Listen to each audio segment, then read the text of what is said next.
अस्सलाम वालेकुम। तो कैसे हैं आप देख रहे हैं हमारा यूट्यूब चैनल HR TV। क्या आपको पता है कि पाकिस्तान के शहर शेखुपुरे का डॉन जिसने कानून के साथ जंग का ऐलान कर दिया था, और क्या आप जानते हैं कि लाहौर के एक गैंगस्टर ने एक MNA की पूरी फैमिली को ही खत्म कर दिया। और इस वीडियो में मजीद पाकिस्तान के वायलेंस क्रिमिनल के बारे में मैं आपको बताऊंगा। तो चलते हैं अब अपनी वीडियो की तरफ। नकाश उर्फ काशी भट्टी, जो शेखुपुरा के गांव सलार भटिया का रहने वाला था, और ये एक ऐसा क्रिमिनल था जिसने पुलिस के साथ ही जंग का ऐलान कर दिया था और अपने गांव के इर्द गिर्द लिख कर लगा दिया था कि यहां पर पुलिस का आना मना है, और पुलिस भी इसके डर से इसके गांव में नहीं जाती थी। पुलिस का इसके खिलाफ कार्रवाई करना भी नामुमकिन हो गया था। सलार भटिया में होने वाली कत्लो गारत पाकिस्तान बनने से पहले की है। मंशियात का सबसे बड़ा धंधा काशी ग्रुप के लोग चला रहे थे। हुकूमत ने इन सब अफराद के सर की भारी कीमत मुकर्रर कर रखी थी। सलार भटिया में जराइम को रोकना एक बहुत बड़ा चैलेंज बन चुका था, और इसका असर शेखुपुरा के दूसरे इलाकों पर भी हुआ और आम लोगों का जीना महाल हो गया था। और इसके साथ साथ पंजाब पुलिस भी सर पकड़कर बैठ गई थी। कई बार काशी भट्टी के ग्रुप के खिलाफ ऑपरेशन किया गया, जिसमें पंजाब पुलिस नाकाम रही। यहां तक कि काशी भट्टी के ग्रुप के दूसरे लोगों ने लोगों को अगवा करना और ताइवान लेना शुरू कर दिया था। ऐसे ही एक पुलिस मुकाबले में काशी भट्टी की टांग पर गोली लगने से इसकी टांग कट गई, मगर इसने हार ना मानी और अपने धंधों को चलाता रहा। आखिरकार पुलिस की प्लानिंग काम कर गई और इस मुकाबले में नकाश उर्फ काशी भट्टी को काफी गोलियां लगी और जख्मों की ताब ना लाते हुए काशी भट्टी भी मारा गया। जहीर कसाई। दोस्तों, ये कहानी कोट मोमिन में रहने वाले एक आम से कसाई की है।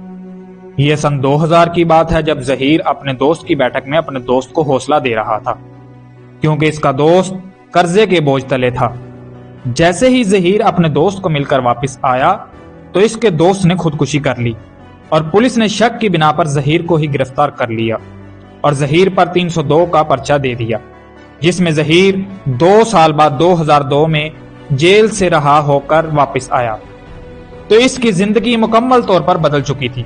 इसने अपना घर छोड़ दिया और इलाके के इश्तिहारी लोगों के साथ मिलकर एक बहुत बड़ा गैंग बना लिया, और इस गैंग में सरगोदा, फैसलाबाद और मंडी बहाउद्दीन के क्रिमिनल्स को भी मिला लिया। जहीर इस कदर खतरनाक हो गया था कि किसी को कत्ल करने में 1 सेकंड भी नहीं लगाता था। इसका गैंग चोरी, डकैती, कत्ल और हर तरह की वारदातों में मुलव्वस था। सिर्फ 17 साल की उम्र में जहीर पंजाब का बहुत बड़ा डॉन बन चुका था। यहाँ तक कि पंजाब की पुलिस भी इसे पकड़ने से डरती थी और इस जैसे और क्रिमिनल भी इससे डरने लग गए। जब पंजाब पुलिस इसे पकड़ने में नाकाम हो गई तो पुलिस ने जहीर के एक दोस्त को पैसों का लालच देकर अपने साथ मिला लिया। इस गद्दार ने जहीर को अपने डेरे पर बुलाया और पुलिस को इत्तला कर दी। पुलिस के आते ही इस गद्दार ने जहीर को मार दिया, क्योंकि अगर जहीर पुलिस से बच जाता तो इस दोस्त को ही मार देता।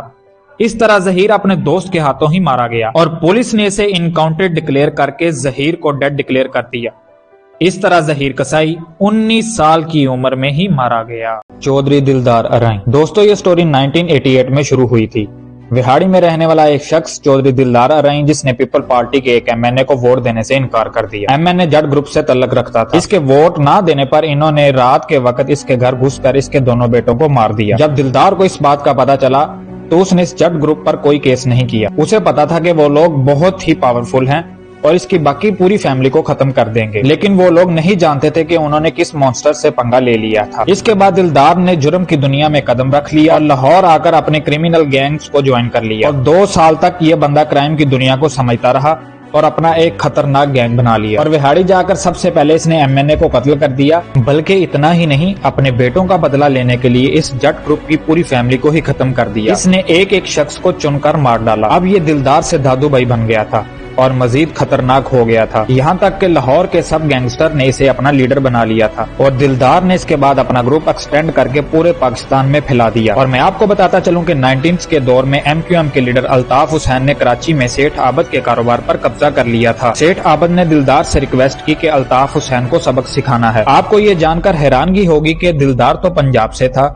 लेकिन इतना पावरफुल हो चुका था कि इसने रातों रात ही अल्ताफ हुसैन को उसके घर से उठा लिया। इस बात का जब MQM को पता तो इन्होंने सेठ आबद से माफी मांगी اور سیٹھ عابد کو اس کا سب کچھ واپس کر دیا۔ آپ کو یہ جان کر حیرانگی ہوگی کہ دلدار نے یہ سب کرنے کے بعد سیٹھ عابد سے کوئی پیسہ نہ لیا۔ ان کی دوستی مزید بڑھ گئی۔ 1995 تک دلدار نے لاہور بیٹھ کر پورے پاکستان مافیا پر راج کیا۔ جب نون لیگ کی حکومت آئی تو انہوں نے مافیا کے خلاف کارروائی شروع کر دی اور 11 ضلعوں کی پولیس نے مل کر دلدار کے خلاف آپریشن شروع کر دیا اور اس کی گینگ پر حملہ کیا۔